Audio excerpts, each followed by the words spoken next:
الحمد لله والصلاة والسلام على نبينا محمد وعلى آله وصحبه ومن تبعهم بإحسان إلى يوم الدين. اللهم إنا نسألك الهدى والتقى والعفاف والغنى. اللهم أصلح لنا ديننا الذي هو عصمة أمرنا، وأصلح لنا دنيانا التي فيها معاشنا، وأصلح لنا آخرتنا التي فيها معادنا، واجعل الحياة زيادة لنا في كل خير والموت راحة لنا من كل شر. அன்பார்ந்த சகோதரிகளே, அல்லாஹுடைய உதவியால் நாங்கள் இன்ஷா அல்லாஹ் இன்று எங்களுடைய முதலாவது அரபு மொழி பாடத்தை ஆரம்பிக்க இருக்கின்றோம். இன்றைய பாடத்திலே நாங்கள் அரபு மொழி சம்பந்தமான ஒரு முன்னுரையைத்தான் பார்ப்போம். அதற்கு முன்னால் பொதுவாக நாங்கள் முஸ்லீம்கள் என்ற வகையிலே நாங்கள் எந்த ஒரு அமலை செய்வதாக இருந்தாலும், எந்த ஒரு செயலை செய்வதாக இருந்தாலும், எங்களுடைய நியத்தை நாங்கள் சரியாக வைத்துக்கொள்ள வேண்டும். குறிப்பாக நாங்கள் ஒரு இபாதத்திலே ஈடுபடுவதாக இருந்தால், வணக்கத்திலே ஈடுபடுவதாக இருந்தால், அந்த வணக்கம் அல்லாஹ்விடத்திலே ஏற்றுக்கொள்ளப்படுவதற்கு நாம் அதனை அல்லாஹுக்காக மாத்திரம் செய்தால்தான் அது அல்லாஹ்விடத்திலே ஏற்றுக்கொள்ளப்படும். அதே போன்று அந்த வணக்கத்தை நாங்கள் எந்த அளவுக்கு அந்த வணக்கத்திலே நல்லெண்ணம் வைக்கின்றோமோ அந்த அளவுக்கு எங்களுக்கு அதிலே அதிகமான நன்மைகளை அடைந்து கொள்வதற்கு முடியும். உதாரணமாக, ஒருவர் 2 பேர் ஒரு இடத்திலே ஒரே பள்ளி வாயிலே ஒரு இமாமுக்கு பின்னால் இருந்து தொழுகிறார்கள் என்றாலும், ஒருவருடைய நன்மை மலையளவும் இன்னொருவருடைய நன்மை மடுவளவும் இருக்கும். காரணம் என்னவென்றால், ஒருவருடைய இஹ்லாஸை பொறுத்து, அவருடைய எண்ணத்தை நியத்தை பொறுத்து, அவருடைய பணிவை பொறுத்து அல்லாஹு தஆலா அவருக்கு கூடுதலான நன்மையையும், அதே தொழுகையை அதே மாதிரி தொழுத இன்னொருவர், ஆனால் அவருடைய உள்ளத்திலே ஏற்பட்ட அந்த மாற்றத்தின் காரணமாக முன்னர் சொன்னவரை விட குறைவான நன்மையும் அடைய முடியும். எனவே அல்லாஹு தஆலா எங்களுடைய வெளி செயல்பாடுகளை மாத்திரம் பார்ப்பதில்லை, எங்களுடைய உள்ளத்திலே இருக்கக்கூடிய அந்த எண்ணத்தை தான் முக்கியமாக பார்க்கின்றார். செயல்பாடுகளும் சரியாக இருக்க வேண்டும். அதே நேரத்திலே அதைவிட முக்கியமாக எங்களுடைய உள்ளத்திலே எண்ணம் சரியாக இருக்க வேண்டும். அதனால் நாங்கள் ஒரு நல்ல விஷயத்தை செய்கிற பொழுது, நாங்கள் எந்த அளவுக்கு நல்லெண்ணம் வைக்கின்றோமோ அந்த அளவுக்கு எங்களுக்கு நன்மை அதிகமாக இருக்கும். அது உலக காரியமாக இருந்தாலும் கூட. இப்போது உதாரணமாக, நீங்கள் வீட்டிலே சமைக்கின்றீர்கள் என்று வைத்துக் கொள்ளுங்கள். சமைக்கும் பொழுது, நான் சமைப்பது என்னுடைய கணவனுக்கு பணிவிடை செய்ய வேண்டும், அதன் மூலம் அல்லாஹ் எனக்கு நன்மை தர வேண்டும், என்னுடைய குழந்தைகளுக்கு பராமரிக்கக்கூடிய நன்மை இதன் மூலம் அல்லாஹ் எனக்கு தர வேண்டும் என்ற அந்த எண்ணத்தை நீங்கள் வைத்து செய்தால், அது அன்றாடம் ஒரு மூமினான பெண்ணும் செய்வாள், ஒரு மூமின் அல்லாத பெண்ணும் செய்வாள். ஆனால் ஒரு மூமினான பெண்ணுக்கு அதற்கு நன்மை கிடைக்கும். உலக காரியமாக இருந்தாலுமே கூட, ஒருவர் சம்பாதிப்பவராக இருக்கலாம், அவருடைய சம்பாத்திய ஒரு மூமினும் சம்பாதிப்பான், காஃபிரும் சம்பாதிப்பான். ஆனால் ஒரு மூமின் அவனுடைய நீயத்தை, அல்லாஹ் எனக்கு என்னுடைய குடும்பத்தை பராமரிப்பதற்கு கடமையாக்கி இருக்கிறான், அதன் அடிப்படையிலே நான் இதை செயல்படுகிறேன், இதற்கு அல்லாஹ் எனக்கு நன்மை தர வேண்டும் என்று அவன் எண்ணினால் அதற்கு அவனுக்கு நன்மை இருக்கிறது. முஆத் ரலியல்லாஹு அன்ஹு அவர்கள் சொன்னதை போல, நான் என்னுடைய தூக்கத்தையும் வணக்கமாக நன்மை பெறக்கூடியதாக மாற்றுகிறேன். எனவே எங்களுடைய அன்றாட செயல்பாடுகளை கூட நாங்கள் எங்களுடைய நீயத்தின் மூலமாக, எண்ணத்தின் மூலமாக நன்மை தரக்கூடிய வணக்க வழிபாடுகளாக மாற்ற முடியும். அடிப்படையில் வணக்க வழிபாடுகளாக இல்லாதவைகளை கூட. எனவே நாங்கள் பொதுவாக எந்த ஒரு செயலை செய்வதாக இருந்தாலும், எதற்கு எங்களுக்கு அதிகமான நன்மை கிடைக்க வேண்டுமா இருந்தால், எங்களுடைய எண்ணத்தை நாங்கள் அதிலே அதிகப்படுத்திக் கொள்ள வேண்டும். உதாரணமாக, நீங்கள் அரபு மொழியை கற்கின்றீர்கள் என்றால், எதற்கு கற்கிறீர்கள்? குர்ஆனையும் ஹதீதையும் புரிந்து கொள்வதற்காக கற்கின்றீர்கள். எனவே அது உங்களுக்கு ஒரு நன்மை தரக்கூடிய ஒரு விடயம். குர்ஆனும் ஹதீதும் அரபு மொழியிலே தான் இருக்கிறது. அதை புரிய வேண்டுமாக இருந்தால், எங்களுக்கு அரபு மொழி அவசியம், சரியாக புரிய வேண்டுமாக இருந்தால். அதே போன்று இஸ்லாமிய கலைகள் அரபு மொழியிலே தான் பாதுகாக்கப்பட்டிருக்கிறது. அதை புரிவதற்கு நாங்கள் அரபு மொழி எங்களுக்கு அவசியம். அதன் மூலம் எங்களுக்கு இஸ்லாமிய அறிவை வளர்த்து கொள்ளலாம். அதே போன்று நாங்களும் கற்று பிறருக்கும் அதை கற்றுக் கொடுக்க வேண்டும் என்று இன்னொரு நியத்து வைத்தால், அதைவிட கூடுதலான நன்மை கிடைக்கும். மற்றவர்களுக்கும் எங்களுடைய குழந்தைகளுக்கு இதை கற்றுக் கொடுக்க வேண்டும். இவ்வாறு நீங்கள் எந்த அளவுக்கு கூடுதலாக உங்களுடைய நியத்தை அதிகமாக வைத்துக் கொள்கிறீர்களோ, நல்லெண்ணங்களை அதிகப்படுத்திக் கொள்கிறீர்களோ, அந்த அளவுக்கு உங்களுக்கு நன்மை அதிகமாக கிடைக்கும். அத நபி அவர்கள் சொன்னார்கள், "இன்னமல் அஅமாலு பின்னியாத்." நிச்சயமாக அமல்கள் எல்லாமே நியத்துக்களை பொறுத்து. அமல்கள் அனைத்துமே எங்களுடைய எண்ணங்களை பொறுத்து தான் அதற்கு கூலி கொடுக்கப்படுவது, அது ஏற்றுக்கொள்ளப்படுவது, மறுக்கப்படுவது எல்லாமே எங்களுடைய எண்ணங்களை பொறுத்து. இனி ஒருவருடைய அமல் மூலமாக அவர் பார்வையிலே நல்ல அமலாக கூட இருக்கலாம். உதாரணமாக தர்மம் செய்வது. ஆனால் முகஸ்துதிக்காக செய்தால் அந்த தர்மம் அவரிடத்திலே ஏற்றுக்கொள்ளப்பட மாட்டாது. மறுமையிலே அவர் அந்த நன்மையை பெறமாட்டார். சில நேரம் நரகத்துக்கு செல்வார். அதேபோன்று எந்த அமலாக இருந்தாலும், அது இபாதத்தாக இருந்தால் மிகவும் ஆபத்தானது. அதை நாங்கள் அல்லாஹ் அல்லாதவர்களுக்கு செய்வது. ஆனால் உலக அமல்களை நாங்கள் சாதாரணமாக நியத் இல்லாமல் செய்யலாம். ஆனால் எங்களுக்கு நன்மை கிடைக்காது. உலகத்திலே நாம் செய்கிற செயல்பாடுகளை கூட அல்லாஹுக்காக செய்தால் எங்களுக்கு நிச்சயமாக நன்மை கிடைக்கும். எனவே நபி அவர்கள் இந்த ஹதீஸிலே என்ன சொல்கிறார்கள்? எல்லா அமல்களும் எண்ணங்களை பொறுத்து வ இன்னமா லிகுல்லி இம்ரிஇம் மா நவா. ஒவ்வொரு மனிதனுக்கும் அவன் நாடியது கிடைக்கும். ஒவ்வொரு மனிதனுக்கும் அவனுடைய அமல் மூலமாக எதை நாடுகிறானோ அது அவனுக்கு கிடைக்கும்.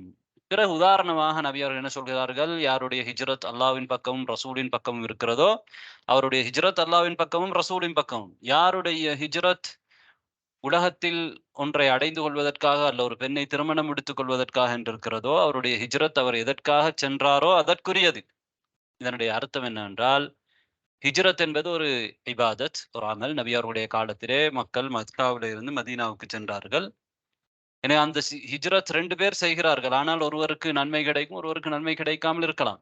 காரணம் என்ன? அவர்களுடைய எண்ணத்தை, நியத்தை பொறுத்து. எனவே நாங்கள் இங்கே என்ன சொல்ல வருகிறோம் என்றால், நாங்கள் முக்கியமான ஒரு அமலை செய்கின்றோம். இதுதான் அரபு மொழியை கற்பது. அரபு மொழியை கற்பதற்கு எங்களுக்கு நன்மை இருக்கிறதா என்று கேட்டால், நிச்சயமாக நன்மை இருக்கிறது. அதிலே அணுவளவு சந்தேகமும் இல்லை. நீங்கள் அரபு மொழியை இந்த பாடத்திலே கலந்து கொள்வதனால் உங்களுக்கு நிச்சயமாக நன்மை இருக்கிறது. காரணம் என்ன? நீங்கள் ஏன் படிக்கிறீர்கள்?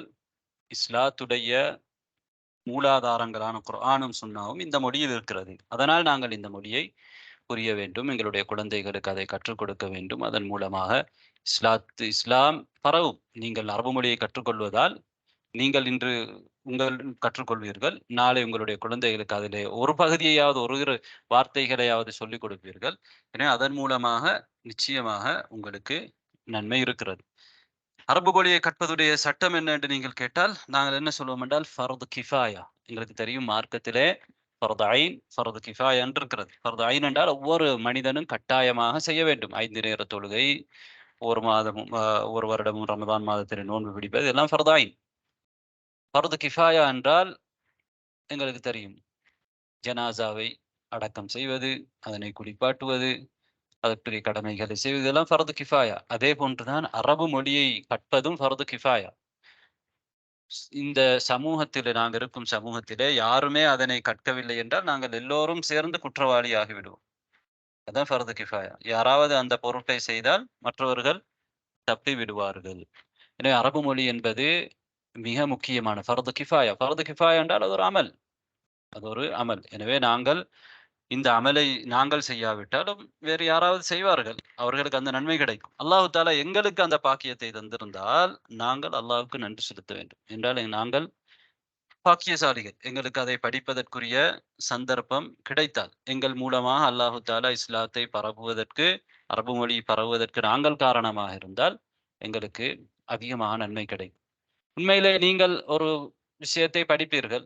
அதை இன்னொருவருக்கு கற்றுக் கொடுப்பீர்கள். அவர் இன்னும் 10 பேருக்கு கற்றுக் கொடுக்கலாம். எனவே மறுமை நாள் வரையிலே யாரெல்லாம் அதை கற்றுக்கொண்டிருக்கிறார்களோ, அவர்கள் அனைவருடைய நன்மையும் நீங்கள் கபருக்குள் போனாலும் உங்களுக்கு வந்து சேர்ந்து கொண்டுதான் இருக்கும். எனவே எங்களுடைய நியத்தை நாங்கள் சரியாக வைத்துக்கொள்வோம். நிச்சயமாக இது ஒரு கட்டாயமான ஒரு கல்வி, அரபு மொழி என்கிறது. ரைட். இப்போது நாங்கள் வருவோம். அரபு மொழியை நாங்கள் ஏன் கற்க வேண்டும்? அதனுடைய முக்கியத்துவம் என்ன என்பதை பற்றி பார்ப்போம். உலகத்திலே இருக்கக்கூடிய மிக பழைமையான மொழிகளிலே ஒன்றுதான் அரபு மொழி. ஆனால் உலகத்திலே பழைமையான சில மொழிகள் இருக்கின்றன. தமிழ் மொழி கூட பழைமையான ஒரு மொழிதான். ஆனாலும் இன்றைக்கு நாங்கள் பயன்படுத்துகின்ற சுத்தமான இந்த அரபு மொழி கிட்டத்தட்ட 1600 வருடங்களுக்கு மேலாக பயன்படுத்தப்பட்டு வருகிறது. அதே அரபு மொழி 1600 வருடங்களாக பேசப்படுகிற அதே அரபு மொழி இன்று பேசப்படுகிற பொழுது, இன்றுள்ள மக்களால் இலகுவாக புரிந்து கொள்ள முடியும். ஆனால் நீங்கள் வேறெந்த மொழியை எடுத்தாலும், அதிலே 100, 200, 500 வருடங்களுக்கு முன்னால் பேசிய அந்த மொழி நடை இன்று வழக்கில் இருக்காது. அந்த மொழி நடையில் எழுதப்படுவதும் இல்லை.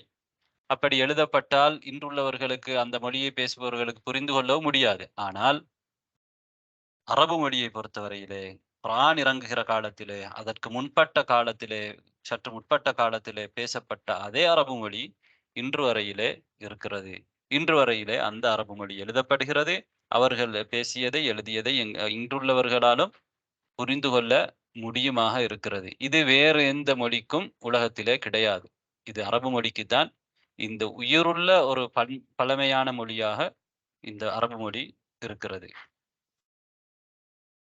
இதற்கு என்ன காரணம் தெரியுமா? முக்கியமான காரணம் அல்லாஹு தஆலா இந்த அரபு மொழியை பாதுகாத்திருக்கிறான். இந்த அரபு மொழி நீங்கள் சிந்தித்து பாருங்கள். மறுமை நாள் வரையிலே, அதாவது குர்ஆன் எப்போது அல்லாஹ்விடத்திலே உயர்த்தப்படுமோ அதுவரையிலே இந்த அரபு மொழி உலகத்திலே இருந்து கொண்டுதான் இருக்கும். அரபு மொழி பாதுகாக்கப்படும். அடுத்த எந்த மொழியும் நிறைய மாற்றங்கள் அடையலாம், அழிந்து போகலாம். ஆனால் அரபு மொழி ஒரு நாளும் அழிந்து போக மாட்டாது. அதற்கு யார் உத்தரவாதம்? அது எப்படி நாம் சொல்ல முடியும் என்றால், அல்லாஹு தஆலா குர்ஆனிலே தன்னுடைய குர்ஆனை பாதுகாப்பதாக சொல்லியிருக்கிறார். இன்னா நஹ்னு நஸ்ஸல்னா الذிக்ர வ இன்னா லஹு லஹாஃபிதூன். நிச்சயமாக நாங்கள் திக்ரை இறக்கி வைத்தோம். நிச்சயமாக நாமே அதற்கு பாதுகாவலர்களாக இருக்கிறோம். எனவே அல்லாஹு தஆலா குர்ஆனை பாதுகாப்பதாக சொல்லியிருக்கிறான்.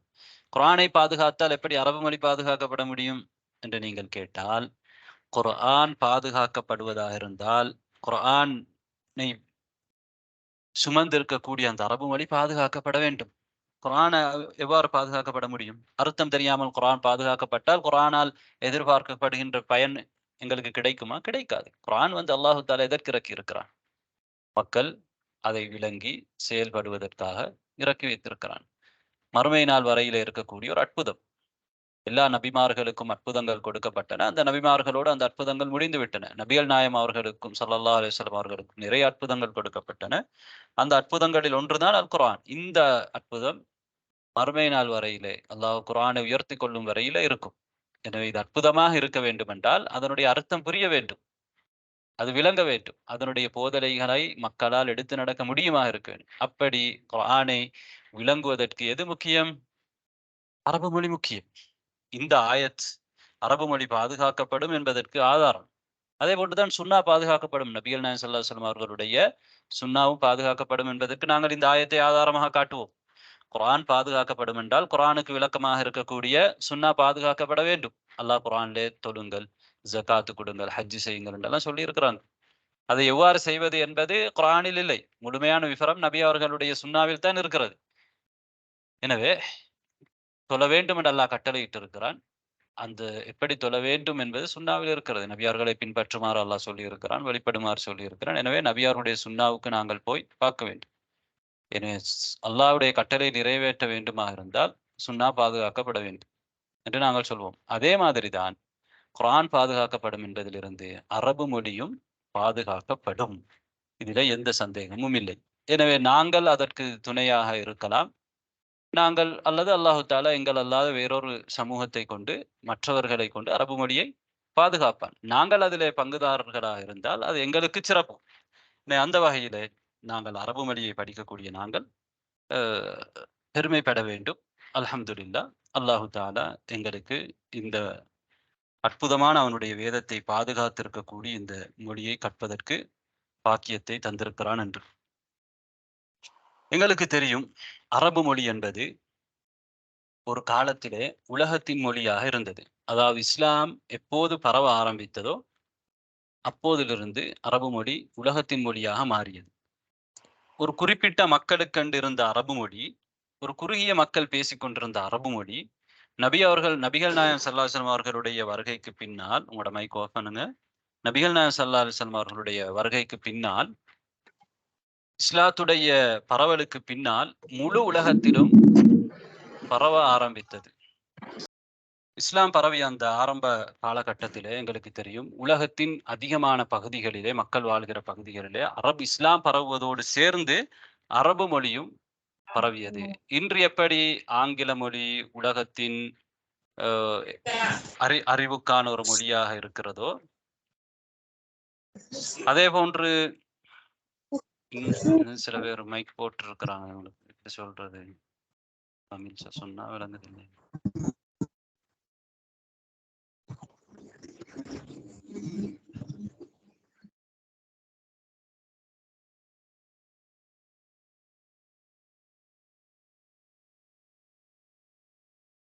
அன்பார்ந்த சகோதரிகளே, இன்று உலகத்தின் முக்கியமான மொழியா ஆங்கில மொழி இருப்பதை போன்று, அன்றைய காலத்திலே அறிவுக்குரிய மொழியாக, இலக்கியத்துக்குரிய மொழியாக, அரசியலுக்குரிய மொழியாக, நாகரிகத்தின் மொழியாக அரபு மொழி இருந்தது. அது எங்களுடைய மார்க்கத்தின் மொழியாகவும் வணக்கத்தின் மொழியாகவும் இருக்கிற அதே நேரத்திலே, உலகத்திலே இருக்கக்கூடிய கலைகளுக்குரிய மொழியாக, அரசியலுக்குரிய மொழியாக, நாகரிகத்துக்குரிய இலக்கியத்துக்குரிய மொழியாக அரபு மொழி இருந்தது. அரபு மொழி எந்த அளவுக்கு வளர்ச்சி அடைந்தது என்றால், உலகத்திலே இருக்கக்கூடிய இருந்த பாரசீக நாகரிகம், அரேபிய நாகரிகம், அதே போன்று கிரேக்க நாகரிகம், இந்திய நாகரிகம், இவைகளை எல்லாம் உள்ளடக்கிய ஒரு பொதுவான ஒரு நாகரிகத்தை உருவாக்குவதற்கு அரபு மொழி காரணமாக இருந்தது. ஒரு மனிதநேய பார்வையில், ஒரே உலகளாவிய மனோநிலையில் ஒரு தனியான ஒரு நாகரிகத்தை அரபு மொழி உருவாக்கியது. ஆனால் வரலாற்றிலே இதுதான் முதலாவது முறை இவ்வாறு ஒரு மொழி எல்லா நாகரிகங்களையும் இணைத்த ஒரு காலகட்டம். அதற்கு முன்னால் எந்த ஒரு மொழியும் அந்த அளவுக்கு முன்னேற்றம் அடையவில்லை. அன்று அரபு மொழி குர்ஆனுடைய நிழலிலே உலகத்தின் மொழியாக மாறியது. பல நாடுகளின் தாய்மொழியாக மாறியது. எங்களுக்கு தெரியும், நீங்கள் இன்று எகிப்தை பார்த்தால் அரபு மொழி பேசுகிறார்கள். ஆனால் அவர்களுடைய தாய்மொழி அடிப்படையிலே அவர்கள் நபி அவர்களுடைய காலத்திலே அரபு மொழியை பேசக்கூடியவர்களாக இருக்கவில்லை. அதே போன்றுதான் ஆப்பிரிக்காவிலே இருக்கக்கூடிய, வட ஆப்பிரிக்காவிலே, மேற்கு ஆப்பிரிக்காவில் இருக்கக்கூடிய பல நாடுகள், லிபியாவாக இருக்கலாம், அதே போன்று அல்ஜீரியா, மொரோக்கோ, துனிசியா, இந்த நாடுகள் எல்லாம் அடிப்படையில் அரபு மொழி பேசியவர்கள் அல்ல. ஆனால் இன்று அவைகள் அரபு நாடுகள். சூதான், இன்று அவை அரபு நாடுகள். காரணம் என்னவென்றால், அங்கே இஸ்லாம் பரவுவதோடு சேர்ந்து அரபு மொழியும் அந்த மக்களிடத்திலே பரவியது. ஐரோப்பா உட்பட உமையாக்களுடைய காலத்திலே ஐரோப்பாவிலே ஸ்பெயின் முஸ்லிம்களுடைய கைக்கு வந்தது. அந்த நேரத்திலே ஸ்பெயினிலே அரபு மொழி பேசப்பட்டது. எந்த அளவுக்கு பேசப்பட்டது என்றால், ஸ்பெயினிலே இஸ்லாம் நுழைந்து 50 வருடங்களிலே கிறிஸ்தவ மதகுருமார்கள் தங்களுடைய வணக்க வழிபாடுகளை அரபு மொழிக்கு மொழிபெயர்க்க வேண்டிய நிலைக்கு மாறிவிட்டார்கள்.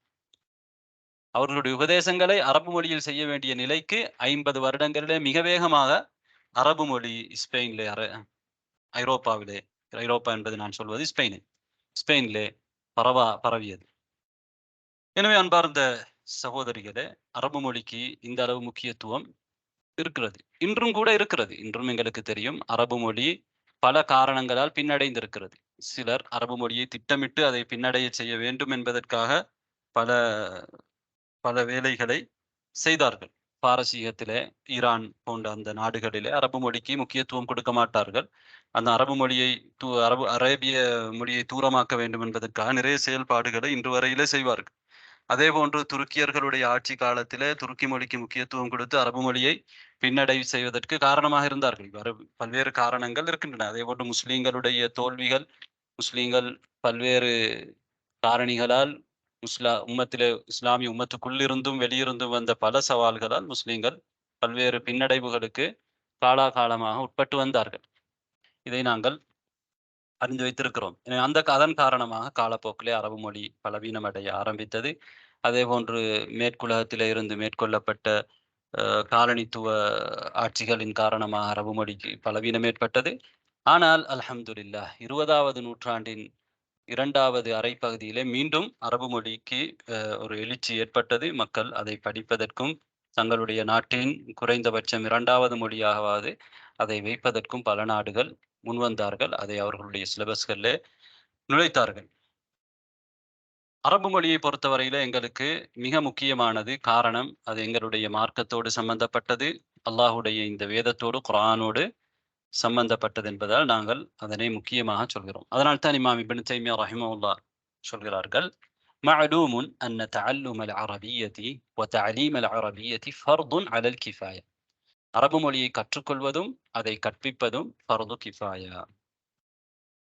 அவர்கள் இன்னொரு இடத்துல சொல்கிறார்கள், இன்னல் லுகத்தல் அரபிய்யத மினத் தீன். அரபு மொழி என்பது மார்க்கத்தில் உள்ளது. வ மஅரிஃபதுஹா ஃபர்துன் வாஜிப். அதை கற்றுக்கொள்வது கட்டாய கடமை. ஃபஇன்ன ஃபஹ்மல் கிதாபி வஸ்ஸுன்ன ஃபர்த். காரணம் என்ன தெரியுமா? குர்ஆனையும் சுன்னாவையும் விளங்குவது ஃபர்த், கட்டாயம்.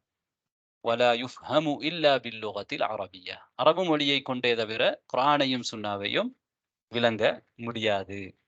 எனவே மா மா ஜஹிலன் வமா லா யதிம்முல் வாஜிபு இல்லா பிஹி ஃபஹுவ வாஜிப். என்ன சொல்கிறார்கள்? அரபு மொழியை கற்பது வாஜிப் என்பதனால், அந்த வாஜிப் பொதுவாக ஒரு விதி இருக்கிறது. வாஜிப் எதை செய்தால் நிறைவேறுமோ அதை செய்வதும் வாஜிப். எனவே அரபு மொழியை கற்பது, குர்ஆனை விளங்குவது வாஜிப்.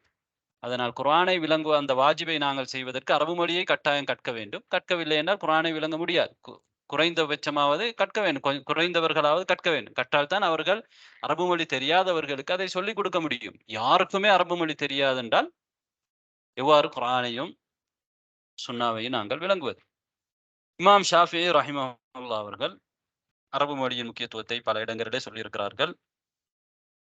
ஒரு இடத்துல என்ன சொல்கிறார் என்றால், மா ஜஹிலன் நாசு வலஹ்தலஃபு இல்லா லிதர்கிஹிம் லிசான் அல் அரப். மனிதர்கள் ஏன் மடமைக்கு, அறியாமைக்கு சென்று கருத்து வேறுபாடு பெற்றார்கள் என்றால், அவர்கள் அரபு மொழியை விட்டதன் காரணமாகத்தான். அரபு மொழியை அவர்கள் கைவிட்டதன் காரணமாக மனிதர்களுக்கு இடையிலே மார்க்கத்திலே அறிவீனம் ஏற்பட்டு அவர்களுக்கு மத்தியிலே நிறைய கருத்து வேறுபாடுகள் வருவதற்கு அது காரணமாக இருந்தது. பிதஅத்துக்கள் அதிகமாக உருவாகுவதற்கும் அரபு மொழி காரணமாக இருந்திருக்கிறது. எங்களுக்கு தெரியும், இஸ்லாத்திலே உருவாக்கப்பட்ட ஷியாக்களுடைய பிதஅத்துக்களாக இருக்கலாம், ஏனைய பிதஅத்துக்களாக இருக்கலாம். அரபு மொழி அல்லாத வேறு மொழிகளிலிருந்து குர்ஆனையும் சுன்னாவையும் விளங்குவதற்கு முற்பட்டதும் அந்த பிதஅத்துக்கள் உருவாகுவதற்கு முக்கியமான ஒரு காரணமாக இருந்தது. எங்களுக்கு அப்துல்லா இப்னு சபா தன்னுடைய ஷியா கொள்கையை அரபு மொழி தெரியாதவர்களிடத்திலே, புதிதாக இஸ்லாத்துக்கு வந்தவர்களிடத்திலே தான் ஆரம்பமாக பரப்பினார். அவர்களிடத்திலே அது எடுபட்டது. இமாம் ஹசனுல் பஸரி ரஹிமஹுல்லாஹ் அவர்கள் சொல்கிறார்கள்,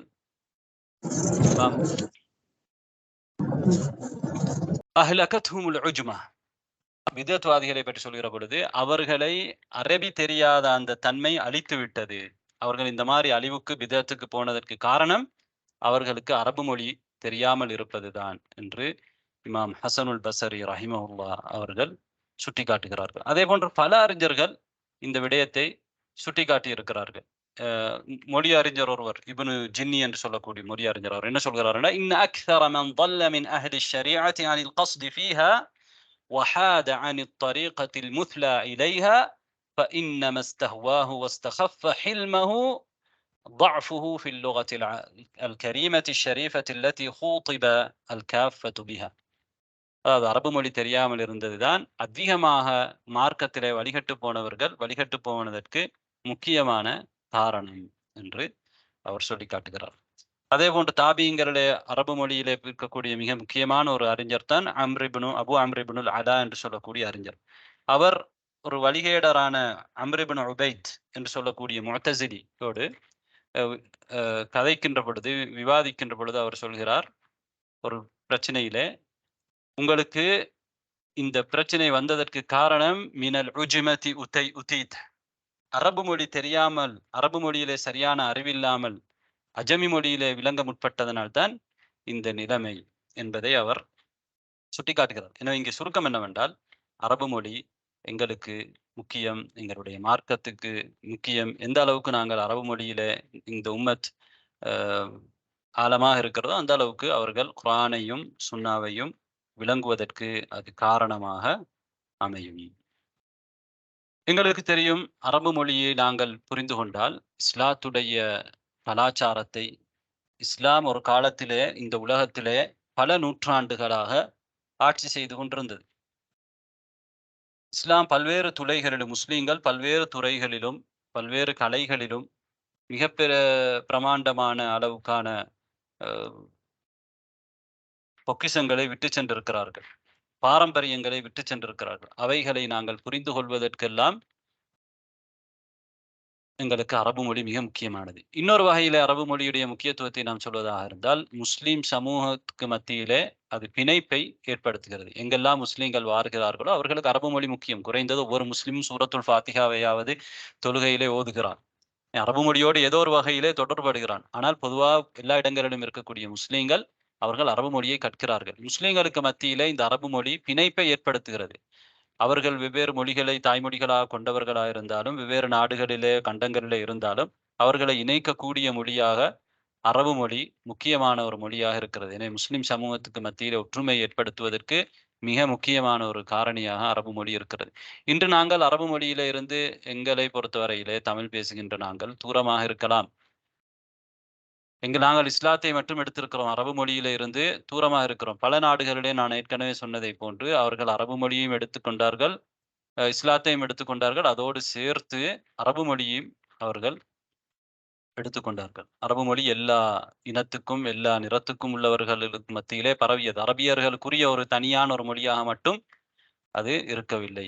பல மில்லியன் கணக்கான முஸ்லிம்கள் அந்த மொழியை பேசுகிறார்கள். இன்றும் பேசுகிறார்கள், இன்றும் கற்கிறார்கள். அதே நேரத்திலே முஸ்லிம் அல்லாதவர்கள் கூட இஸ்லாத்தை புரிந்து கொள்வதற்காக அல்லது இஸ்லாமிய அந்த பாரம்பரியத்தை, இஸ்லாமிய நாகரிகத்தை, கலாச்சாரத்தை ஸ் புரிந்து கொள்வதற்காக வேண்டி அரபு மொழியை கற்கிறார்கள். எங்களுக்கு தெரியும், ஐரோப்பாவின் இன்றைய அந்த வளர்ச்சிக்கு, அறிவியல் வளர்ச்சிக்கு, அவர்கள் அறிவியல் தான் வளர்ச்சி அடைந்திருக்கிறார்கள். ஒழுக்கத்திலே வீழ்ச்சி அடைந்திருக்கிறார்கள். இன்னும் பல விஷயங்களில வீழ்ச்சி அடைந்திருக்கிறார்கள்.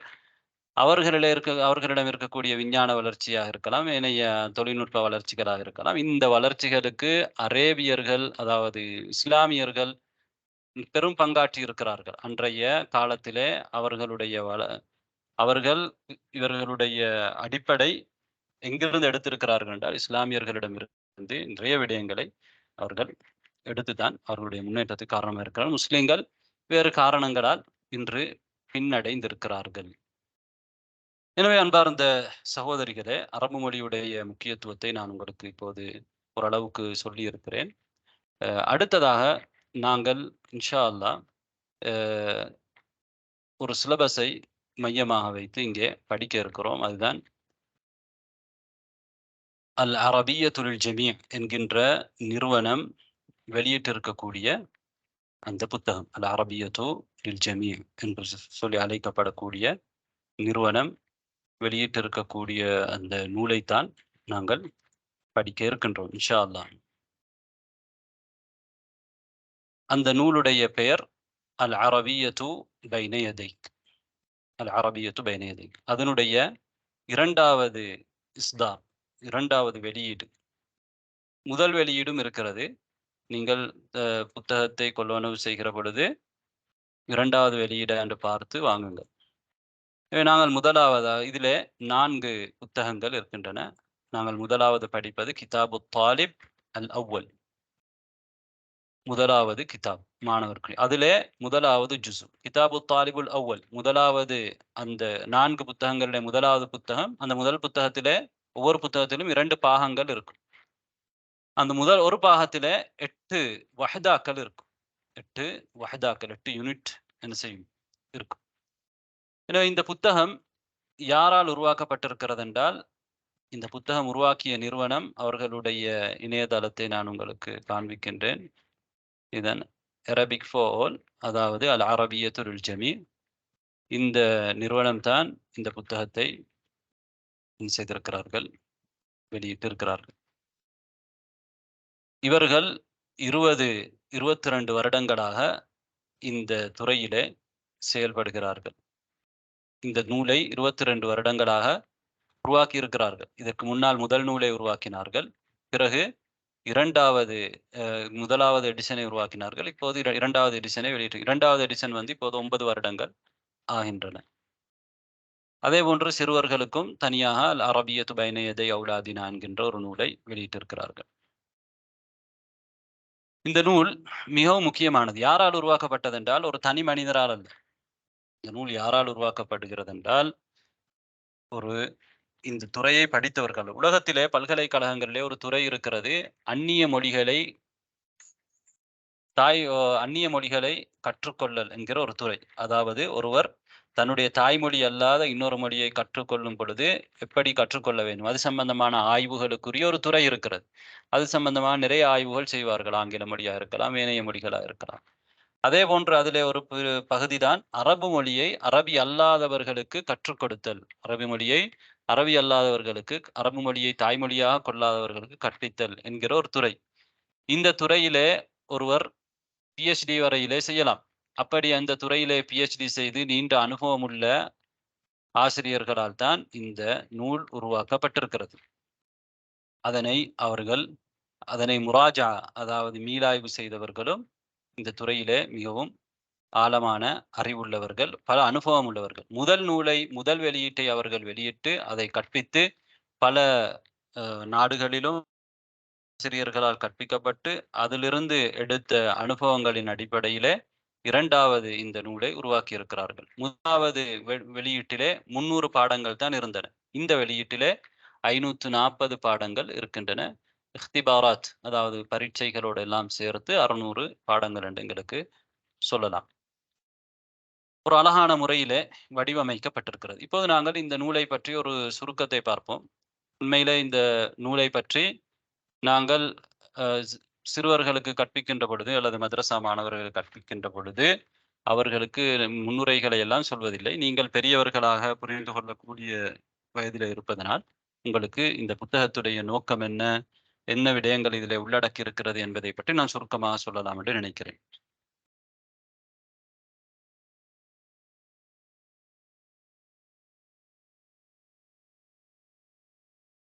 அஹ்தாஃபு சில்சிலா. இந்த புத்தகத்துக்கு 3 நோக்கங்கள் இருக்கின்றன. இப்போது நான் சொல்லக்கூடிய இந்த உங்களுக்கு ஸ்கிரீன்ல போட்டிருப்பது உங்களுக்கு புரியாது என்றால் அது நீங்கள் அரபி மொழியை படித்தால் தான் புரியும். ஆனால் நான் சொல்லக்கூடியதை நீங்கள் கவனித்துக் கொள்ளுங்கள். இந்த புத்தகத்துக்குரிய 3 நோக்கங்கள். முதல் நோக்கம் மொழி ஆற்றலை வளர்ப்பது. அரபு மொழியுள்ள உங்களுக்கு ஆற்றலை ஏற்படுத்துவது. 2வது தொடர்பாற்றலை ஏற்படுத்துவது. 3வது அல் கிஃபாயத்து ஸகாஃபிய்யா, கலாச்சார அறிவை தருவது. மொழியாற்றல் என்றால் என்ன என்றால் எங்களுக்கு தெரியும் ஒவ்வொரு மொழியிலும் 4 ஸ்கில்ஸ், மஹாராத், ஆற்றல்கள் இருக்கின்றன. ஒருத்தருக்கு ஒரு மொழி தெரியும் என்றால் அவருக்கு அந்த மொழியிலே 4 விடயங்கள் தெரிந்திருக்க வேண்டும். அதான் அவருக்கு அந்த மொழியை முழுமையாக தெரியும் என்பது அர்த்தம். முதலாவது என்னென்றால் இஸ்திமா. அந்த மொழி யாராவது கதைக்கும் பொழுது இவரால் அதை விளங்க முடியுமாக இருக்க வேண்டும். அதான் இஸ்திமா, செவிமடுத்தல். ஒரு மொழியிலே பிரதானமான ஆற்றல் செவிமடுக்கின்ற ஆற்றல். அந்த மொழியை இவருடைய காதிலே விழுகிற பொழுது இதைத்தான் சொல்கிறார்கள் என்று அவரால் செவிமடுத்து விளங்க முடியுமாக இருக்கக்கூடிய அந்த ஆற்றலுக்கு நாங்கள் இஸ்திமா என்று சொல்வோம். ஃபஹமுல் மஸ்மூ. இது மிக முக்கியமானது. இந்த 4 ஆற்றல்களிலுமே எது மிக முக்கியமானது? இஸ்திமா தான் மிக முக்கியமானது. நான் ஏன் என்று உங்களுக்கு பின்னால் சொல்கிறேன். 2வது அல் கலாம், அந்த மொழியை நாங்கள் பேசுவது. இது 2வது முக்கியத்துவமானது. 3வது அல் கிராஅ, அந்த மொழியை வாசிப்பது. 4வது அல் கிதாபா, அந்த மொழியிலே எழுதுவது, வாசித்து விளங்குவது. அடுத்தது 4வது எழுதுவது. இது 4ம் ஒரு மொழியில இருக்கக்கூடிய ஆற்றல். உங்களுக்கு ஒரு மொழி தெரியும் என்றால் என்ன கேட்பார்கள் உங்களிடத்திலே? அந்த மொழி உங்களால் விளங்க முடியுமா? அதை கதைக்கின்ற பொழுது மற்றவர்கள் உங்களால் அதை பேச முடியுமா? விளங்க முடியுமாக இருந்தால் தான் பேசவும் முடியும். அதே போன்று உங்களால் அந்த மொழியை வாசிக்க முடியுமா? உங்களால் அந்த மொழியில் எழுத முடியுமா? இதுல எது முக்கியம் என்றால் இஸ்திமா. என்றால் ஒரு மொழியில் அதிகமானவர்களுக்கு இல்லது சிலருக்கு சில மொழிகளிலே அவர்களுக்கு அந்த மொழியை பேச தெரியும். அதே போன்று அதை பேசுகின்ற பொழுது விளங்க தெரியும். ஆனால் அவர்களுக்கு எழுத வாசிக்க தெரியாது. உம்மிகளாக இருப்பார்கள். நபி அவர்களுடைய காலத்தில் இருந்த நபிகள் நாயகம் ஸல்லல்லாஹு அலைஹி வஸல்லம் அவர்களாக இருக்கலாம், நபி தோழர்களாக இருக்கலாம். அரபு மொழியை அவர்கள் வாசிப்பதோ அதிகமானவர்கள் அல்லது அவர்களால் எழுதுவதற்கோ முடியாது. ஆனால் அவர்களால் அந்த மொழியை பேசினார்கள், சுத்தமான அரபு மொழியை. அதனால் அதனை அவர்களால் விலங்கெடுக்க முடியும். எனவே எழுதுவது, வாசிப்பது என்பதெல்லாம் இரண்டாவது. முதல் விடயம், அந்த மொழியை நாங்கள் செவிமடுக்கின்ற பொழுது எங்களால் அதனை புரிந்து கொள்ள முடியுமாக இருப்பது. எவ்வாறு நீங்கள் தாய்மொழியை பேசுகிறீர்கள்? உங்களுடைய தாய்மொழியை நீங்கள் எதற்கு அதிக முக்கியத்துவம் கொடுத்தீர்கள்? அதை உங்களுக்குள் கொண்டு வருவதற்கு. இஸ்திமாவுக்கு தான். ஒரு குழந்தை பிறந்தவுடனே எழுதுவதில்லை, வாசிப்பதில்லை, கதைப்பதில்லை. என்ன செய்கிறது? இஸ்திமா, செவிமடுக்கின்றது. பல விடுத்தம் அது செவிமடுத்ததற்கு பிறகுதான் அது பேச ஆரம்பிக்கின்றது. பிறகுதான் பாடசாலைக்கு சென்று வாசிப்பதற்கும், எழுதுவதற்கும் கற்றுக்கொள்கிறது. எனவே நாங்கள் எங்களுடைய தாய்மொழியை ஏன் சரளமாக பேசுகிறோம் என்றால், நாங்கள் எதற்கு முக்கியத்துவம் கொடுத்திருக்கிறோம் என்றால், செவிமடுப்பதற்கு அதிகமாக முக்கியத்துவம் கொடுத்திருக்கிறோம். அந்த அடிப்படையிலே தான், படிமுறைகளே தான் நாங்கள் பிறமொழியை கற்றுக்கொள்கின்ற பொழுதும் பயன்படுத்த வேண்டும். இந்த புத்தகத்திலே அதற்கு மிக முக்கியத்துவம் கொடுத்திருப்பார்கள். இஸ்திமா, செவிமடுப்பதற்கு மிக முக்கியத்துவம் கொடுத்திருப்பார்கள். அதுதான் மொழியுடைய அடிப்படை. உங்களுக்கு செவிமடுத்து விளங்க முடியுமா இருந்தால் உங்களால் பேசுவதற்கும் முடியும். எனவே மொழி ஆற்றலை வளர்த்தல், மொழி ஆற்றலுக்குரிய பயிற்சிகள் எல்லாம் இங்கே தரப்பட்டிருக்கும். இந்த 4 ஆற்றல்களுக்குரிய பயிற்சி உங்களுக்கு தரப்பட்டிருக்கும். பழைய சிலபஸ்களை நீங்கள் எடுத்து பார்த்தால் அதிகமாக இந்த முதல் 2 விடயத்துக்கும் முக்கியத்துவம் வழங்கப்பட்டிருக்க மாட்டாது. அதனால் என்ன நடக்கும் என்றால், அரபு மொழியை அவர்கள் கற்றிருப்பார்கள். அதிலே நஹ்வை ஆழமாக கற்றிருப்பார்கள். சில நேரம் சர்ஃபை படித்திருப்பார்கள். ஆனால் அரபு மொழியில் யாராவது கதைக்கின்ற பொழுது, சுத்த அரபு மொழியிலே கதைக்கின்ற பொழுது கூட அவர்களால் புரிந்து கொள்ள முடியாது. அவர்களால் கதைக்க சொன்னால் கதைக்கவும் முடியாது. ஆனால் சில நேரம் வாசிப்பார்கள், எழுதுவார்கள். எனவே இங்கே மிகப்பெரிய குறைபாடு அந்த பழைய முறைகளிலே இருக்கிறது. அது பழைய முறைகள் பெரும்பாலும் மொழிபெயர்ப்பு முறைகளாகத்தான் அதிகமாக இருந்திருக்கிறது. அந்த மொழிபெயர்ப்பு முறையிலே நாங்கள் கற்றுக்கொள்வதனால் பல மொழி பலவீனம் எங்களிடம் மத்தியிலே வருவதற்கு அது காரணமாக இருக்கும். ரைட். அடுத்ததாக ஒரு மொழியிலே மொழி ஆற்றல் என்று சொல்கிற பொழுது ஒரு மொழியிலே 3 பகுதிகள் இருக்கின்றன. அரபு மொழியிலும் 3 பகுதிகள் இருக்கின்றன. ஒன்று அல் அஸ்வாத், அந்த மொழியிலே இருக்கக்கூடிய ஓசைகள். ஒரு மொழியிலே ஒரு வார்த்தை எவ்வாறு முடியும், இவ்வாறு அந்த ஓசைகள் வெளிப்படுத்தப்பட வேண்டும் என்று வித்தியாசமான ஓசை வெளிப்பாடுகள் இருக்கின்றன. அந்த ஓசைகளை நாங்கள் தெரிந்து கொள்ள வேண்டும். அது ஒரு மொழியுடைய முக்கியமான ஒரு பகுதி. அதற்கான பயிற்சி இந்த புத்தகத்திலே ஒவ்வொரு பாடத்திலும் உங்களுக்கு தரப்படும்.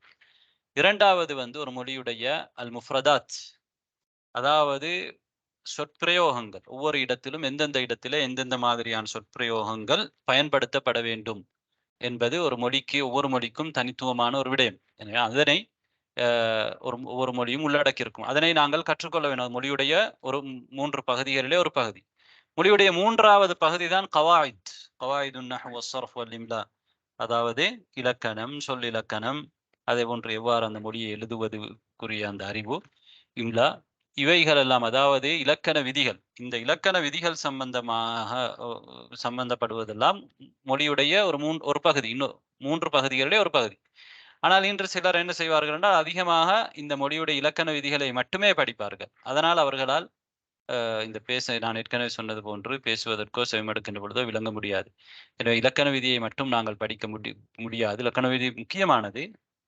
அதைவிட முக்கியமானது அந்த மொழிக்குள் நாங்கள் அந்த மொழியுடைய சப்தத்தை புரிந்து கொள்ள வேண்டும். அந்த மொழியுடைய இருக்கக்கூடிய வார்த்தை பிரயோகங்களுடைய அமைப்புகளை கற்றுக்கொள்ள வேண்டும். இந்த எல்லா வகையையும் சேர்த்து தான் ஒரு மொழி அறிவு என்பது, மொழி ஆற்றல் என்பது. எனவே இந்த மொழி வளம் இந்த புத்தகத்திலே எங்களுக்கு தரப்படும். இது நோக்கமாக கொள்ளப்பட்டிருக்கு. இது முதல் நோக்கம். இரண்டாவது நோக்கம், இந்த தொடர்பாற்றல். இந்த மொழியை தெரிந்தவர்களோடு நாங்கள் தொடர்பு கொள்வதற்கு முடியும். நீங்கள் இந்த புத்தகத்தை படித்தால் இந்த மொழியை எவ்வாறு நீங்கள் பயன்படுத்த வேண்டும் என்பது உங்களுக்கு தெரிய வரும். அதை பேசுவதன் மூலமாக இருக்கலாம், அல்லது எழுதுவதன் மூலமாக இருக்கலாம். இந்த மொழியை பேசக்கூடியவர்களோடு உங்களால் தொடர்புபட முடியும். எந்த இடத்தில் எந்த வார்த்தை பேசுவது பொருத்தமோ அதற்கேற்ற மாதிரியான பயிற்சிகள் தரப்பட்டிருக்கும். சிலர் படித்திருப்பார்கள், அரபு மொழியை படித்திருப்பார்கள். ஆனால் எந்த இடத்திலே எந்த மாதிரியாக பேச வேண்டும், எந்த சந்தர்ப்பத்திலே எந்த வார்த்தை பிரயோகத்தை பயன்படுத்த வேண்டும் என்பது அவர்களுக்கு தெரியாமல் இருக்கும். அதனால் அவர்களால் பேச முடியாமல் போகும்.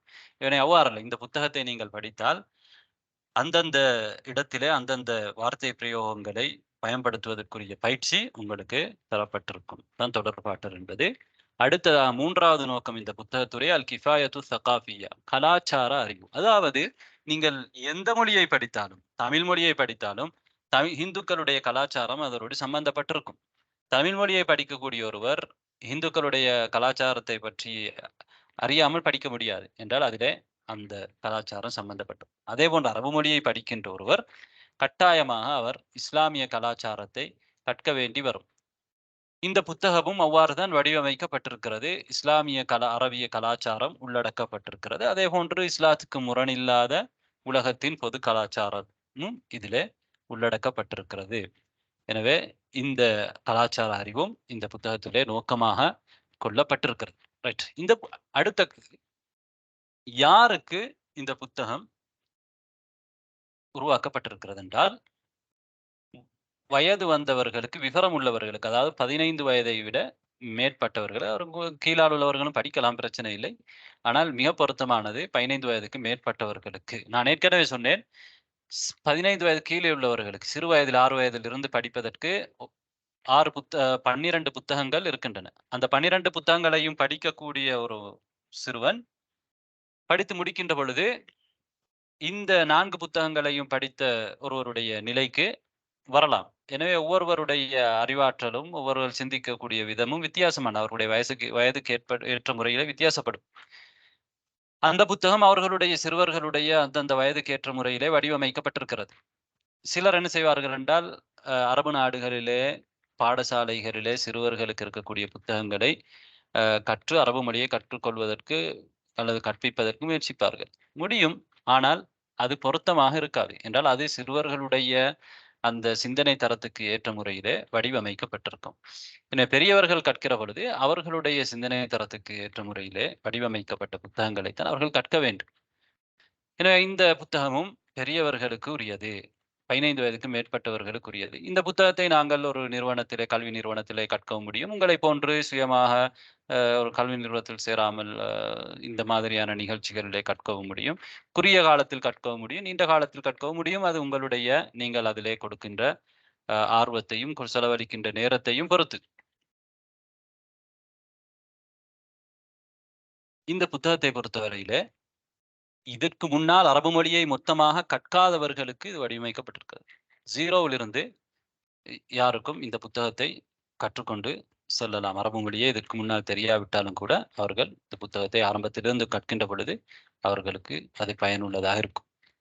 இங்க புத்தகத்திலே பயன்படுத்தக்கூடிய மொழி எப்படி இருக்கும் என்றால், சுத்தமான அரபு மொழி. அதாவது பேச்சு வழக்கிலே இருக்கக்கூடிய அரபு மொழி அல்ல. ஒவ்வொரு ஊர்லையும் ஒரு நாட்டிலையும் அவர்களுடைய சொந்த சுத்தமான அந்த பாசையை விட்டுவிட்டு எங்களுக்கு தெரியும், நடைமுறையிலே வார்த்தை பிரயோகங்களை, சொற்களை வைத்திருப்பார்கள். அப்படியானவைகள் அரபு மொழியிலே உள்ளவைகள் இங்கே பயன்படுத்தப்படவில்லை. பொதுமக்களால் பேசப்படக்கூடிய, சுத்தமாக பாடங்களிலே கற்பிக்கப்படுகின்ற, உரைகளிலே பேசப்படுகிற, அறிஞர்களால் பேசப்படுகிற சுத்தமான அரபு மொழிதான் இங்கே பயன்படுத்தப்பட்டிருக்கிறது. அதே போன்று இங்கே துணைமொழி பயன்படுத்தப்படவில்லை. அரபு மொழியை கற்றுக்கொள்வதற்கு துணை மொழியோ வேறு ஏதாவது ஒரு துணை மொழி பயன்படுத்தினால் அந்த மொத்தமாக துணைமொழி பயன்படுத்துவதும் பிழையானது. அது அந்த வழிமுறை இன்றைய நவீன ஆய்வுகளின்படி பிழையானது. என அந்த மொழியை எங்களால் சரியாக கற்றுக்கொள்ள முடியாது. என துணைமொழி இல்லாமல் நேரடியாக நாங்கள் அரபு மொழியை கற்றுக்கொள்வதற்குரிய வழிமுறை தான் இங்கே பேணப்பட்டிருக்கும். தேவைப்படுகிற பொழுது நாங்கள் எங்களுடைய பாசையிலே சில கருத்துக்களை செல்ல வேண்டி வரும், தெளிவுபடுத்த வேண்டி வரும். ஆனால் அடிப்படையிலே இங்கே துணைமொழி பயன்படுத்தப்படக்கூடாது. ஏற்கனவே சொன்னது போன்று இந்த புத்தகம் 4 புத்தகங்களை கொண்டது. முதல் புத்தகத்தை நீங்கள் கற்றுக்கொண்டால் முஸ்தவல் முப்ததி, ஆரம்ப ஒரு அரபு மொழியிலே ஆரம்ப நிலையை நீங்கள் அடைந்து கொள்வீர்கள். இரண்டாவது புத்தகத்தை நீங்கள் முடித்தால் அரபு மொழியிலே ஒரு நடுத்தரமான நிலையை நீங்கள் அடைந்து கொள்வீர்கள். மூன்றாவது புத்தகத்தை நீங்கள் முடித்தால் அரபு மொழியிலே நீங்கள் ஒரு முன்னேற்றமான ஒரு நிலையிலே இருப்பீர்கள். 4வது தளத்தையும் நீங்கள் முடித்தால் ஒரு அரபு மொழியிலே சிரேஷ்ட நிலையை நீங்கள் அடைவீர்கள். இந்த 4 புத்தகங்களோடு ஒரு டிக்ஷனரியும் இருக்கிறது, அல் முஅஜமுல் அரபி பைன யதைக் என்று, அதையும் நீங்கள் பயன்படுத்தலாம். அதே போன்று மிக முக்கியமாக ஒவ்வொரு பாடத்திலும், கிட்டத்தட்ட ஒவ்வொரு பாடத்திலும் அல்லது அதிகமாக பெரும்பாலான பாடத்திற்கு மாத்தா சௌத்தியா, அதாவது வாய்ஸ் கிளிப் இருக்கிறது. அதனை நாங்கள் என்ன சொல்வோம் என்றால் பாடத்துக்கு வருவதற்கு முன்னால் நீங்கள் அதனை 2 முறை குறைந்தபட்சம் கேட்டுவிட்டு வாருங்கள். புத்தகத்தை பார்க்காமல் கேட்டுவிட்டு வாருங்கள். உங்களுடைய இஸ்திமா அந்த ஸ்கில் செவிமடுக்கின்ற அந்த ஆற்றலை வளர்ப்பதற்காக அது மிக முக்கியமானது. எனவே இவ்வாறு பல ஆய்வுகள் செய்துதான் இந்த புத்தகம் உருவாக்கப்பட்டிருக்கிறது. இந்த புத்தகத்திலே இருக்கக்கூடிய பல சிறப்பம்சங்களை இங்கே முன்னுரையிலே குறிப்பிட்டிருக்கிறார்கள். நான் நீண்ட நேரம் பேசிவிட்டதனால் உங்களுக்கு நீங்கள் சோர்வடைந்து விடுவீர்கள், சோர்வடைந்திருப்பீர்கள் என்றால் இது ஒரு முன்னுரை. நாங்கள் இன்னும் பாடத்திற்கு நுழையவில்லை. அதனால் இன்ஷா அல்லாஹ் நாங்கள் இதனோடு நிறுத்திக் கொள்வோம். உங்களிடத்திலே ஏதாவது கேள்விகள், சந்தேகங்கள் இருந்தால் நீங்கள் இப்போது கேட்கலாம். இந்த ரெக்கார்டிங்லாம் பார்க்க முடியும்ல உஸ்தாத்? இது வந்து எப்படி ரெக்கார்டிங் எப்படி பார்க்க முடியுமா இருந்தால், நீங்க டீம்ஸ்ல முதலாவது நீங்க அக்கவுண்ட் திறக்கணும். டீம்ஸ்ல நீங்க அக்கவுண்ட் திறந்ததுக்கு பிறகு என்ன செய்யுங்க அப்படின்னா, உங்களோட மெயிலுக்கு வந்து நாங்க உங்களோட மெயில் ஐடிய எங்களோட டீம்ல உங்களுக்குரிய டீம் இருக்கும். இந்த வகுப்புக்குரிய டீம் இருக்குது. அந்த டீம்ல உங்களோட மெயில் ஐடிய எட் பண்ணும். இதுவரைக்கும் உங்களோட வகுப்புக்குரிய மெயில் ஐடி எட் பண்ணப்பட இல்ல. காரணம் இப்பதான் நாங்க ஆரம்பிச்சிருக்கிறோம். எட் பண்ணினதுக்கு பிறகு இன்ஷா அல்லாஹ் நீங்க வந்து அந்த டீம்ல ஃபைல்ஸ் என்ற ஒரு ஃபோல்டர் இருக்கும். அந்த ஃபோல்டருக்குள்ள போனீங்க என்றால் ரெக்கார்டிங்ஸ் என்ற ஒரு ஃபோல்டர் இருக்கும். அந்த ஃபோல்டருக்குள்ள நாங்க படிக்கிற எல்லா பாடமும் இன்ஷா அல்லாஹ் ரெக்கார்ட் ஆகும். எனக்கு ரெக்கார்ட் செய்ய மறந்தா கூட நீங்க ஞாபகப்படுத்துங்க. சில நேரம் நான் மறந்துடுவேன். இப்ப ரெக்கார்ட் போடுறதுக்கு இன்னைக்கு போட்டுட்டேன். அந்த அந்த மாதிரி ரெக்கார்ட் போட்டா நீங்க பிறகு இன்னொரு நேரத்துல உங்களுக்கு பார்க்கலாம். நீங்க அந்த டீம்ல இருக்கிறதுனால உங்களுக்கு பார்க்கலாம் இன்ஷா அல்லாஹ். ஓகே உஸ்தாத், ஜஸாக்கல்லாஹ். அஸ்ஸலாமு அலைக்கும் உஸ்தாத். நான் வந்து இருக்கிறதுனால சாட்டர்டே சண்டேஸ் கிளாஸ்க்கு மாறிக்கிறலாமா? மாறலாம் தாராளமாக. நீங்க எந்த கிளாஸ் பெண்களுக்கு நடக்கக்கூடிய எந்த கிளாஸ்லயும் கலந்து கொள்ளலாம். ஆனா ஒரு கிளாஸ்ல நீங்க உங்கள பதிவு செஞ்சு அதுக்குரிய குரூப் வச்சிருப்பாங்களே பயிற்சி அனுப்புறதுக்கு. அந்த குரூப்ல வந்து நீங்க உங்களுக்குரிய பயிற்சிய நீங்க அனுப்பலாம். 2 கிளாஸ்ல கலந்து கொள்றாக்களும் கலந்து கொள்ளலாம். பழைய கிளாஸ், அதே மாதிரி புதிய வகுப்புல கலந்து 2 வகுப்புலயும் கலந்து கொள்ளக்கூடியவர்களுக்கும் பிரச்சனை இல்ல. ஆனா நீங்க அதுல அவங்கள்ட்ட சொல்லணும். அந்த சிஸ்டர்ஸ் வாலண்டியரா இருக்கக்கூடிய அந்த சிஸ்டர்ஸ்ட்ட சொல்லி, எங்களோட இதுல பதிவு செய்யுங்க. நாங்க இதுல பயிற்சி அனுப்புறோம். அப்பதான் உங்களோட அந்த ஷீட்ல வந்து நீங்க பயிற்சி அனுப்பியிருக்கீங்க அப்படிங்கிறத அவங்க பதிவு செய்வாங்க. ஓகே உஸ்தாத். ஜஸாக்கல்லாஹ். அஸ்ஸலாமு அலைக்கும். உஸ்தாத், நீங்க பாடம் வலைக்கும் ஸலாம். ஒரு ஆடியோவா போட்டு விட்டுறீங்களா? அதாவது நான் நடத்தக்கூடிய இந்த பாடம் இது வந்து ஆடியோவாக என்ன செய்யாது, வராது. ஆனா ஆடியோ வரும். ஆடியோ கிளிப் வரும். எதுக்கென்றால் உங்களோட ஒவ்வொரு பாடத்துக்கும் கிட்டத்தட்ட ஆடியோ கிளிப் இருக்குது. அதை நீங்க 2 முறை செவிமடுத்துட்டு வரணும். அந்த ஆடியோ உங்களுக்கு நேர காலத்தோட அனுப்பப்படும். அதே மாதிரி நீங்க டெலிகிராம் சேனலுக்கு போனாலும் கூட அதை நீங்க டவுன்லோட் பண்ணலாம். இது புத்தகத்தையும் டெலிகிராம் சேனல்ல போய் நீங்க டவுன்லோட் பண்ணிக்கொள்ளலாம் இன்ஷா அல்லாஹ். அதே மாதிரி வாய்ஸ் கிளிப் எல்லாம் டெலிகிராம் சேனல்ல போடப்பட்டிருக்குது. அங்கேயும் நீங்க டவுன்லோட் செய்து கொள்ளலாம். ஆனா நாங்க நடத்துற பாடம் ஆடியோவாக இருக்காது. அது டீம்ஸ்ல தான் சேவ் ஆகும். நீங்க டீம்ஸ்ல உங்களோட ஐடி இருந்தால், நாங்க உங்களோட இமெயில் ஐடிய போட்டிருந்தா நீங்க இன்ஷா அல்லாஹ் அத கேட்கலாம். ஆடியோ மட்டும் நீங்க கேட்டு பிரயோசனம் இல்லை. இன்றைக்கு வந்து உங்களுக்கு இந்த ஆடியோ பிரயோசனமா இருக்கும். நான் பாடம் நடக்கும் பொழுது நீங்க கட்டாயம் அந்த வீடியோவ பார்க்கணும். அதனால தான் வீடியோவா தான் அது சேவ் ஆகும். வீடியோ நீங்க பார்க்காம இருந்தா பெரிய அளவுக்கு உங்களுக்கு என்ன செய்யாது, விளங்காது. வீடியோல அந்த புத்தகத்த வச்சு தான் நாங்க பாடம் நடத்துவோம். இல்ல பாயிண்ட்ட போட்டு பாடம் நடத்துவோம். இன்ஷா அல்லாஹ். அஸ்ஸலாமு அலைக்கும் வரஹ்மத்துல்லாஹி வபரகாத்துஹு. உஸ்தாத், இப்போ நம்ம புக் ஆர்டர் பண்ணனா எத்தனை நாளையில கிடைக்கும் நம்மளுக்கு? லாஸ்ட் வீக்ல வந்துட்டு மெசேஜ் பண்ணியிருந்தாங்கல்ல குரூப்ல, சென்னையில கிடைக்குது அப்படிங்கிற மாதிரி. எனக்கு தெரியல. யாரா சென்னையில அப்படி இருக்குதுன்றா நீங்க பாருங்க. எனக்கு தெரிஞ்சதுக்கு இது எங்க இருக்கு உங்களுக்கு எடுக்கலாம் அப்படி என்றா, இந்தியாவுல இவங்களோட உத்தியோகபூர்வமான இவங்களோட வெப்சைட்ல வந்து இப்ப நீங்க என்ன நாட்டுல இருக்கிறீங்க? இந்தியா, அதாவது இந்துன்னு குடுத்தீங்கண்டா எந்த அட்ரஸ் காட்டுதுண்டா, காஷ்மீர்ல ஒரு அட்ரஸ் காட்டுது. அவங்களோட ஃபோன் நம்பர் காட்டுது, இமெயில் ஐடிகள்.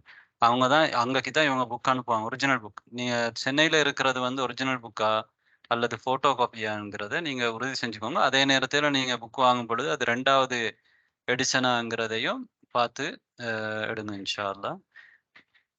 அல்லது நீங்க பிரிண்ட் அவுட் எடுத்து பிரிண்ட் அவுட் செஞ்சுக்கோங்க. பிரிண்ட் அவுட் அது வந்து கலர் பிரிண்ட் அவுட்னா அது கலர்ல தான் பண்ணணுமா? இல்ல கலர்ல கட்டாயம் இல்ல. நீங்க கலர் இல்லாமலும் என்ன செய்யலாம், பிளாக் அண்ட் ஒயிட்ல செஞ்சு கொள்ளலாம். Print out. உங்களுக்கு பிடிஎஃப் இருக்கு கலர்ல. தேவைப்பட்டா கலர கம்ப்யூட்டர்லயோ, ஃபோன்லயோ பார்த்துக்கலாம். ஜஸாக்கல்லாஹ் ஹைரன். அதாவது எனக்கு அஸ்ஸலாமு வசதியான கொஞ்சம் இருங்க. வலைக்கும் ஸலாம் வரஹ்மத்துல்லாஹ். எனக்கு மிக வசதியான நேரம் என்னன்னா, இங்க சவுதியுடைய நேர அடிப்படையில 11 காலையில 11 மணியில இருந்து 12 மணி வரையில, அதாவது உங்களோட நேரத்துக்கு சொல்றதா இருந்தால் 1:30 இருந்து 2:30 வரையில.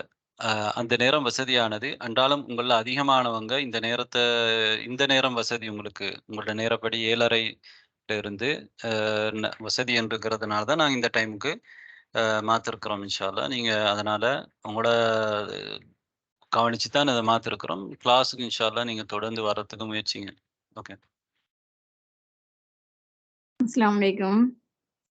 வலைக்கும் ஸலாம். இப்போ நீங்க வந்து எங்களுக்கு கிளாஸ் எடுக்கிறீங்க. பாடங்கள் நடந்துகிட்டு இருக்குது. அப்போ அத நாங்க வந்து எப்படி ரிவிஷன் பண்றது? இந்த குரூப்ல உள்ள ஸ்டூடண்ட்ஸா நாங்க எப்படி இத வந்து பரிமாறிக்கிறது? வீட்ல வந்து தெரியாது. இப்ப நாங்க படிக்கிற இத வந்து குரூப்லயே ஸ்டூடண்ட்ஸ் வந்து நாங்க அத எப்படி நாங்க மெயின்டெயின் பண்ணி பேசிக்கிறலாமா, கொள்ளலாமா அந்த மாதிரி ஏதாவது ஆமாம். உங்களுக்கு பயிற்சி குரூப் வந்து உங்களுக்கு சரி. கலந்துரையாடுறதுக்குரிய இடமாக இருக்குது. உங்களோட சந்தேகங்களை கேட்டுக்கொள்ளலாம். பெரும்பாலான பயிற்சிகள் வந்து நாங்க வகுப்பிலேயே தான் செய்வோம். பாடத்திலே தான் செய்வோம். உங்களுக்கு அது இன்ஷா அல்லாஹ் புரிகிற மாதிரி இலகுவா தான் இருக்கும். அத வந்து நீங்க ஞாபகப்படுத்திக் கொள்றதுக்காக தான் திரும்பவும் நீங்க பயிற்சி செய்யுங்க அப்படின்னு தருவோம். அதுக்கும் உங்களுக்கு நிறைய நேரம் எடுக்காது இன்ஷா அல்லாஹ். ஸ்டூடண்ட்ஸோட பயிற்சி பண்றதுக்கு முடியுமா? முடியும். கிளாஸ் நீங்க அட்டெண்ட் பண்றோம். கிளாஸ்ல குரூப்ல அட்டெண்ட் நீங்க பண்ணிக்கிறோம். கதைக்கலாம். ஆமா. குரூப்ல நாங்க பண்ண அன்னைக்கு அது கொஞ்சம் தரோவா எங்களுக்கு ஒரு ஆளுடைய இத சுட்டி காட்டலாம். அவங்க எங்களுடைய தவற சுட்டி காட்டலாம். அது ரெகுலரா ஒரு இது கிடைக்குமே. ஆமா. உங்களுக்கு சந்தேகம் இருந்தா கூட குரூப்ல கேட்கலாம். யாராவது பதில் சொல்லுவாங்க. சப் குரூப் வந்து அது வந்து நீங்க கருத்து பரிமாறுற மாதிரி தான் இருக்கும். சரி. ஜஸாக்கல்லாஹ் ஹைரன்.